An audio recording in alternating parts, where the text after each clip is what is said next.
ఇవాళ మీకు అందరికీ అందశ్రీ ఒక రాష్ట్ర గీత కథల గొప్పవాడిగా మీకు అనిపిస్తుండవచ్చు. కానీ 1997 సంవత్సరంలో అంటే దాదాపు 30 ఏళ్ల క్రితం వారు రవీంద్ర భారతి వేదిక మీద గడమెట్టినప్పుడే అనుకున్నాను ఇక్కడ ఏదో సూర్యోదయం అయ్యేటట్టుగా ఉంది అని చెప్పని. ఆ సూర్యుడు సహస్రాంశుడు సహస్ర కిరణాలు కూతురినటువంటి అందశ్రీ ఇవాళ మన రాష్ట్రానికి ఒక గీతాన్ని ఇస్తే ఇప్పుడున్నటువంటి రాష్ట్ర ప్రభుత్వ ముఖ్యమంత్రి అందశ్రీని గౌరవించి సత్కరించి సన్మానించి ఈ ప్రపంచానికంతా మా అందశ్రీ ఉన్నాడు, మా తెలంగాణ గీతం దాటుకోవడానికి అవకాశం ఇస్తున్నాడు. కాబట్టి గౌరవనీయులు తెలంగాణ రాష్ట్ర ముఖ్యమంత్రి శ్రీ రేవంత్ రెడ్డి గారికి ముందు నమస్కరిస్తూ ఉన్నాను. మా అందరికీ సత్కారం ప్రభుత్వం తరఫున చేసినందుకు మేమందరం కూడా ఆనందించాం.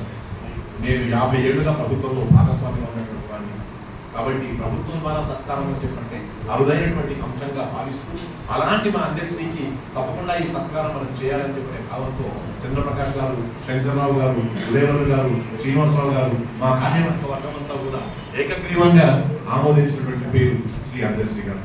ఆ సందర్భంగా చరిత్రకారులు ఆచార్య సుదర్శనరావు గారు కూడా మాతో పాటు ఉన్నారు. మా గ్రంథాలయాన్ని ఉద్యమానికి కావాల్సినటువంటి పునాదిగా ఉన్న నరసింహమూర్తి గారు కూడా ఉన్నారు. మేమందరం కలిసి అందశ్రీని ఏకగ్రీవంగా చెప్పాము. మీరందరూ కూడా మీ కర్తాల త్వరణ ద్వారా అందశ్రీ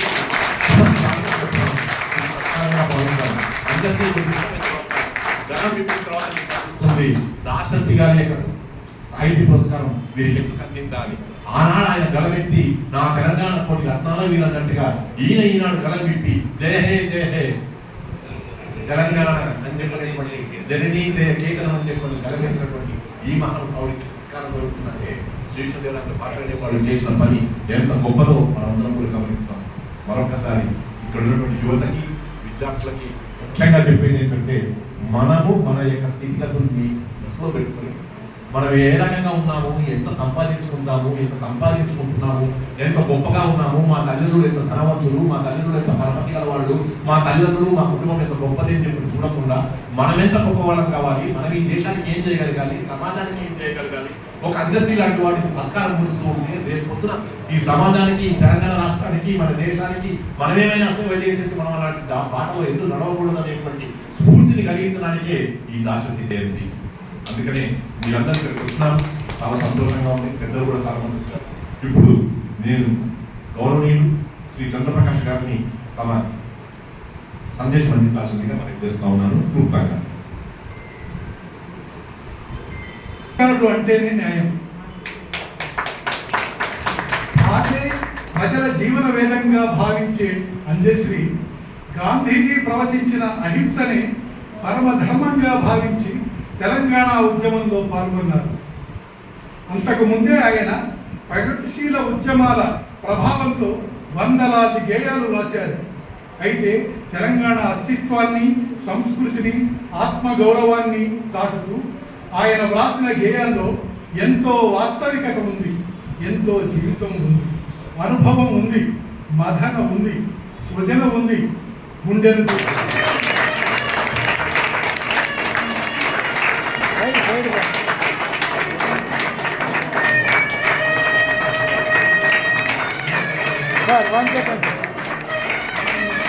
గర్వంగా స్వీకరిస్తాను, నాకేం ఇబ్బంది లేదు. ఇక్కడ గుర్తు చేయాలి, నేను 20 సంవత్సరాలు తెలంగాణ ఉద్యమ పోరాటం చేస్తే ఒక 2 ఆంధ్రోళ్ళే నన్ను నడిపి నాకు తిండి, నా పిల్లల ఫీజులు, నన్ను దానిలో మళ్ళీ ఆంధ్రోళ్ళు మరి ఎందుకు కొట్టుకోవాలి? సచ్చే లోకాన పోయిందో ఈ ఆరు పరిచయం నాకు 20-25 ఏళ్ళ ముందే నా కంఠసీమన, నా కర్ణబేరికి తాకిచ్చిన వాడు నాన్నగారు బెద్దురాజు రామరాజు గారు. ఇప్పుడు మీరు తెలంగాణ రచయితల సభ పెట్టినప్పుడు ఆయన పేరు మీరు ఎందుకు చెప్పలేదు? ఆ స్థాపించిన నల్ల రామరాజు కూడా ఉన్నాడు. ఇంకొక మనవి చేస్తాను, ఇక్కడ నుంచి ఆ ఫోటో కూడా పెట్టండి ఇలా. ఎందుకంటే మొట్టమొదటిసారి భారతదేశంలో జానపద వాంగ్మయాన్ని ఒక అంటరాండ చూసిన కాలాన తన ఊరు తిరిగి యాచక కులాలను, యాచక గాయకులను, యాచక భిక్షువులను ఆశ్రయించి వాళ్ళ కడుపుల్లో తలబెట్టడమే కాదు, వాళ్ళకు కాళ్ళకు కూడా వినమ్ర నమస్కారం చేసి ఈ జాతి సంపదను కాపాడడమే కాదు కానుక కూడా ఇచ్చాడు కదా. వాస్తవానికి నారాయణ రెడ్డి కంటే దాశరథి కంటే నాన్నగారు చిన్నవారు పెద్దవారు నాకు తెలియదు వయసులో, కానీ నాకైతే పెద్దవాడు అనిపిస్తుంది. చిన్ననేనా? దాశరథి పెద్దవారా? అబ్బో, అందుకోసము ఆయన పుట్టాడు. ఆ ఇంటికి రాని కవి ఉన్నాడట. ఒకటి గుర్తు చేస్తుంది, ఇప్పుడు రామరాజు గారి ఇంటికి రాని కవి ఉండేవాడు కాదట. పివి నరసింహారావు మొదలు, దాశరథి మొదలు, కాళోజు మొదలు, నారాయణ రెడ్డి, వీళ్ళు కవిత్రయంగా కూడా కలిసి కవిత్వం రాసిన పాపం నారాయణ రెడ్డి ఎప్పుడు చెప్పలేదు నారాయణీయమని. అది కూడా గుర్తు చేస్తున్నా. అదే రామనారాయణీయమే.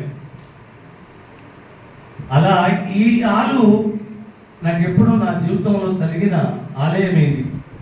ఈ ఆలయానికి ఈ 30 ఏళ్ళ తర్వాత వచ్చి మీ చేతుల మీద సత్కారం అందుకోవడానికి ప్రధానమైన కారణము దాశరథి. ఎంత ప్రధానమో నిన్నటి తెలంగాణనే ఒక మహామంత్రం, అది నినాదం కానక్క, అది మహామంత్రం. మహామంత్రం జై తెలంగాణ అంటే అసలు ఒళ్ళు పులకింతలే కదా. నేను ఇక్కడ శిరస్సు వంచి నిలబడి ఇది స్వీకారానికి ప్రధానమైన కారణం అగ్రజులు రమణాచారి సార్కి దక్కాలి. ఏం సన్మానాల సత్కారాలు పర్లేదా నాకు?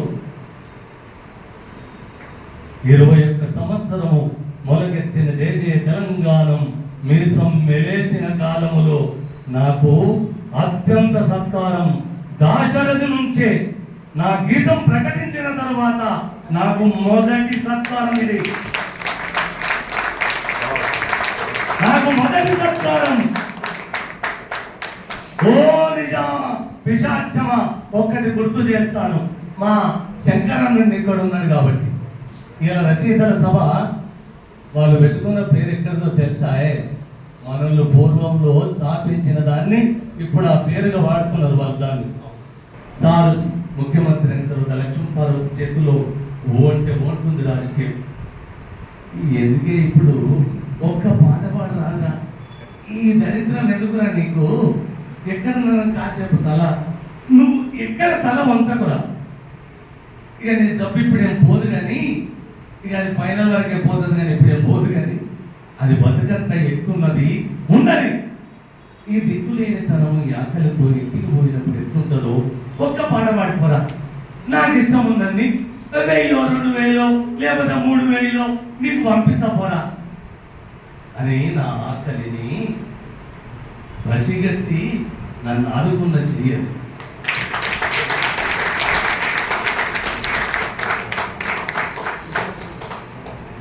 ఇంకొకటి చెప్పాలా? Prime minister of India, president of ఇండియాలో కూడా దక్కని ఒక గౌరవాన్ని దక్కించారు నాకు. ఆయనకు లేదు, అది నేను గుర్తు చేస్తాను.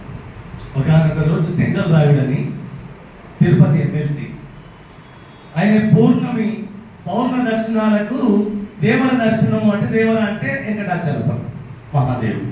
ఆ యమున నా మీద ఆయనకు అభిమానం.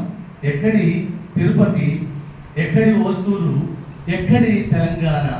ఎప్పుడో పాట ఫోన్ చేసి, అందశ్రీ గారు, నా పేరు శంకర్ రాయుడు, నేను తిరుపతి ఎమ్మెల్సీని, నేను నీకు భక్తుడిని, ఒక పాట వినాలనున్నది, నువ్వు ఎక్కడున్నావో చెప్పు, నేను ఎయిర్పోర్ట్ ఉన్నా అంటే, తండ్రి నువ్వు ఏడుంటావు చెప్పు, నేనే వస్తాను, నా దగ్గరికి రావు.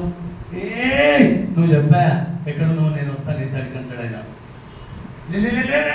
ఆ పనులకి ఎందుకు తిరుగుతాయి, నేను సమ్మేరియాలు ఉంటాయి, నేను కూడా పందిరాగొస్తానే నీ తడికి, నువ్వు ఏడుంటే నాకేంటి, నీ కవిత్వం నాకు అవసరం, నేను చూసినందుకు వస్తాను అన్నప్పుడు కలిశాను నేను, నువ్వు రాకు అని.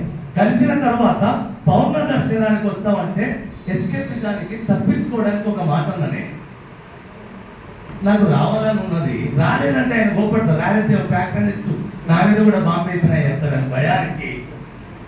ఏది అమ్మ నేను వస్తా అనుకున్నా కానీ గాలి మోటార్ మీద ఫ్యామిలీతో రావాలని మొక్కుకోనని అన్నాడు. అరే రామ్ గారే టికెట్ కూర్చో, నా ఫ్యామిలీకి గాలి మోటార్ టికెట్ పెట్టి అంటే నేను ఎంత పోలేను. అట్లా నేను తిరుపతికి పోయినాడు. మేము మధ్యాహ్నం 3 గంటలకి లేచి దైవ దర్శనానికి పోతున్నప్పుడు శుక్రవారమే, ఆ రోజు డేట్ తెలియదు, శుక్రవారము. ఆమె లక్ష్మి, ఆమె వాళ్ళ భార్య ప్రొఫెసర్, పద్మాక్షి యూనివర్సిటీ ప్రొఫెసర్. అమ్మ రమణాచారి సారు నేనేమన్నా తొందరగా ముగియమంటే కూడా ముగిస్తాను, నాకు నీళ్ళకు నీళ్ళు దాగిపోయాడు దగ్గర ఊరికే నీళ్ళు తాగాలి. నిజంగా ఆయనను చూసే అదృష్టం నాకు దక్కలేదు. కానీ ఆయనను చూసినట్టుగా ఇవాళ నేను శిరస్సు వంచి ఆ మహాకవికి వినమ్ర నమస్కారాలు. ఆసీనులైన మీకు, వేదికను అలంకరించిన అందరూ నా తండ్రి స్థానంలో ఉన్న వాళ్ళు అందరికి పేరు పేరున వినమ్ర నమస్కారాలు. ఈ సత్కారానికి నిజంగా నేను సరితూగినో లేదో నాకు తెలియదు, కానీ నేను ఒక అదృష్టంగా మాత్రం ఈ సత్కారాన్ని భావిస్తున్నాను. ఎందుకంటే జయ జయ తెలంగాణ రాష్ట్ర గీతము అని వాళ్ళు అంటున్నారు, అది పురుడు పోసుకొని మీకు దాశరథికి నాకు ఒక సుదీర్ఘం కూడా చెప్పాలి. మీకు నా తెలంగాణ కోటి రతనాల మీద అన్న ఒక గొప్ప పదం వాడుతున్నామనే చెప్తున్నాం, కానీ దాని రహస్యం ఏంటి అంటే ఆ రోజు తెలంగాణ జాతి 1,000,000 మంది ఉన్నారని లెక్క.